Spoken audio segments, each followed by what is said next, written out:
France ने USA की तरह ही रशियन का एक जहाज सीज कर लिया है। क्या मैक्रोन अब डायरेक्टली पुतिन को चैलेंज कर रहे हैं, जैसे कि ट्रंप ने किया था? और रशिया ने क्या जवाब दिया, कैसे ये ऑपरेशन हुआ, सब जानेंगे। जय हिंद साथियों, मैं हूं अंकित। स्वागत है आपका अपने चैनल संसार स्कोप पर। तो अब शुरू से शुरू करते हैं। नाउ आज के टाइम यूएसए सबका बॉस बनकर निकल रहा है, स्पेशली यूरोप का। आप सबने हाल ही में वेनेजुएला का मुद्दा देखा, जिसके बाद ट्रंप ने पुतिन के जहाज बेला 1 को सीज कर लिया था।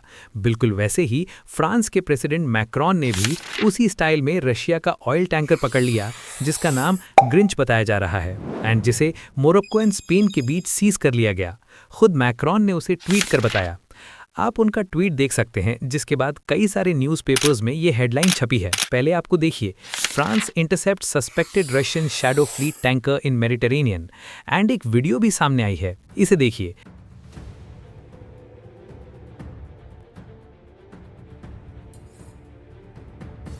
इसमें जिस देश का फ्लैग यूज हुआ है उसका भी लिंक फ्रांस से ही है। आगे वीडियो में इस पर चर्चा करेंगे। एक नई बात पता चलेगी आपको। दोस्तों, जिस तरह से अमेरिका ने यूरोप की इन दिनों बचा कर रखी है, उससे इनकी इज्जत पानी में कमी आई है। बट हैं तो ये नवाब ही, इनकी नवाबी वाली फीलिंग अभी भी बची है, खासकर फ्रांस की तो। इसी बीच निकल आए मैक्रोन अपना मन बढ़ाने की भाई हम भी अभी जिंदा हैं वाली फीलिंग्स के साथ, एंड दबोच लिया रशियन शिप।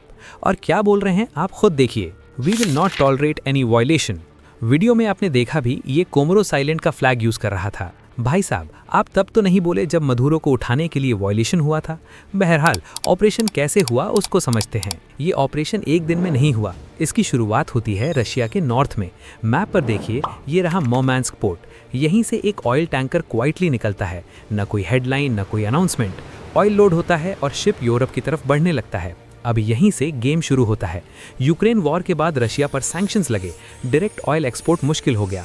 इसलिए रशिया यूज करता है एक सिस्टम, शैडो फ्लीट। शिप वही होता है, लेकिन फ्लैग बदल दिया जाता है, कभी अफ्रीकन कंट्री का फ्लैग तो कभी किसी और का, यानी छोटू मोट से देश का फ्लैग। वीडियो में आपने देखा भी, इस केस में कोमोरोस आइलैंड का फ्लैग यूज कर रहा था। इसका भी लिंक फ्रांस से जुड़ा है साथियों। कोमोरोस हिंद महासागर में स्थित एक स्वतंत्र संप्रभु देश है। इसका आधिकारिक नाम यूनियन ऑफ द कोमोरोस है। ये पूर्वी अफ्रीका के तट पर मोजाम्बिक और मेडागास्कर के बीच स्थित एक द्वीप समूह है। ये पहले फ्रांस का उपनिवेश कॉलोनी था, लेकिन 1975 में इसने स्वतंत्रता प्राप्त कर ली। बट इंटरेस्टिंग बात यह है कि कोमोरोस द्वीप समूह का एक द्वीप मायोटे आज भी फ्रांस के प्रशासन के अधीन है, जिसे कोमोरोस अपना हिस्सा मानता है। पेपर पर सब नॉर्मल लगता है, लेकिन रेडार को पता होता है कुछ तो गड़बड़ है। अब मैप पर आगे बढ़ते हैं। शिप नॉर्थ अटलांटिक में आता है, ये रहा नॉर्थ अटलांटिक, धीरे धीरे यूरोप के पास। फिर आता है एक critical point, straight of Gibraltar. ये पॉइंट है, ये मेडिटेरेनियन का गेट है। यहीं पर वेस्टर्न रेडार सिस्टम सबसे ज्यादा अलर्ट होते हैं। इसी जगह पर यह टैंकर रेड सिग्नल बन जाता है, यानी शक के दायरे में आ जाता है। यूके और यूरोपियन ट्रैकिंग सिस्टम्स नोटिस करते हैं फ्लैग सस्पिशियस है, रूट ऑड है और बैकग्राउंड रशिया से लिंक्ड हो जाता है, क्योंकि पहले भी ऐसी घटनाएं हो चुकी हैं, जिससे उनको आइडिया मिल जाता है। और इंटरनेशनल सी में कोई भी जहाज अगर किसी कंट्री वाले एरिया से जाता है तो उस कंट्री को उसे चेक करने का अधिकार होता है, बिल्कुल रूटीन चेकअप के जैसे। बट यहाँ पर फ्रांस ने दिमाग लगा लिया। ब्रिटेन एंड और यूरोपियन देश को ट्रंप बिल्कुल भाव ही नहीं दे रहे थे, उनकी बेइज्जती पर बेइज्जती किए जा रहे थे।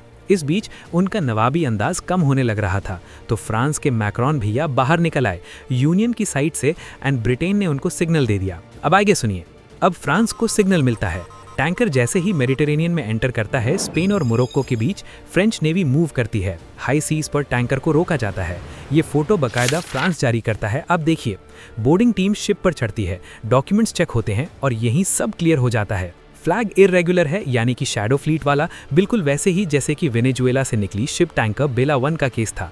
रजिस्ट्रेशन वीक थे, यानी कि काम चलाऊ तरीके से किए गए थे, और links sanction Russian oil network से कनेक्ट हो रहे थे। इसी मूवमेंट पर यह सिर्फ एक ऑयल टैंकर नहीं रहता, ये ऑफिशियली बन जाता है रशिया की शैडो फ्लीट का हिस्सा। फ्रांस शिप को आगे जाने नहीं देता, उसे एस्कॉर्ट करके कंट्रोल में लिया जाता है और इन्वेस्टिगेशन के लिए डाइवर्ट कर दिया जाता है।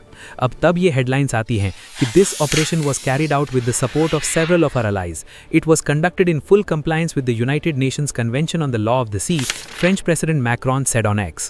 अब जेलेंस्की का बाहर आना लाजमी है, भाई वो अपना खुश हो गया होगा। जी हाँ, बिल्कुल ऐसा ही हुआ। यूक्रेन ने फ्रांस के इस एक्शन का फुल सपोर्ट किया है।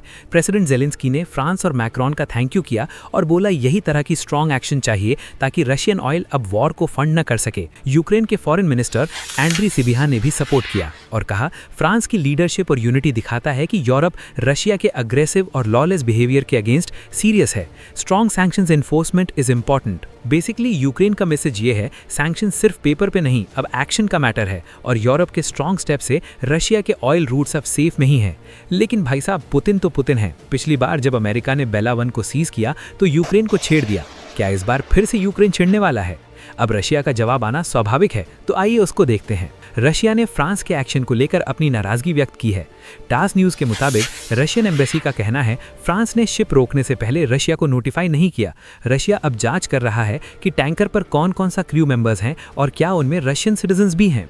पहले भी जब वेस्टर्न कंट्रीज ने रशियन हिंट टैंकर्स को रोका, मॉस्को ने इसे इंटरनेशनल लॉ का वायलेशन और मैरीटाइम पायरेसी बताया। रशिया का मैसेज बिल्कुल क्लियर है, ये सिर्फ एक शिप का मसला नहीं, ये हमारे लीगल राइट्स और समुद्री कानून पर सवाल उठाता है। अब देखना यह है रशिया इस एक्शन का अगला स्टेप क्या उठाता है। बाय द वे आपको बता दूं कि अमेरिका के लाख सैंक्शन लगाने के बाद भी रशिया ने कई बार उसको अपने टैक्टिक्स से चकमा दे दिया। जैसे कि आज हमने देखा कि शैडो फ्लीट से रशिया आज तक व्यापार करता हुआ जा रहा था, लेकिन अब उसका ये खेल अमेरिका एंड यूरोपियन कंट्रीज के समझ में आ चुका है। लेकिन रशिया उनसे ज्यादा स्मार्ट है और वो इसका तोड़ निकाल चुका है गोल्ड रिजर्व बेचकर, वो भी युआन में। साथियों, अगले वीडियो में इस पर चर्चा करेंगे, ये कैसे रशिया ने तेल के ऑल्टरनेट को गोल्ड में बदल दिया है। तब तक के लिए वीडियो देखने के लिए धन्यवाद। अब आप बताओ, क्या आपको लगता है यूरोप का ये स्टेप रशिया के लिए वार्निंग है या ये बस एक सिंबॉलिक मूव है? और आपके हिसाब से क्या शैडो फ्लीट का एरा खत्म हो रहा है? कमेंट्स में अपना ओपिनियन लिखो और वीडियो को लाइक और शेयर करना मत भूलना।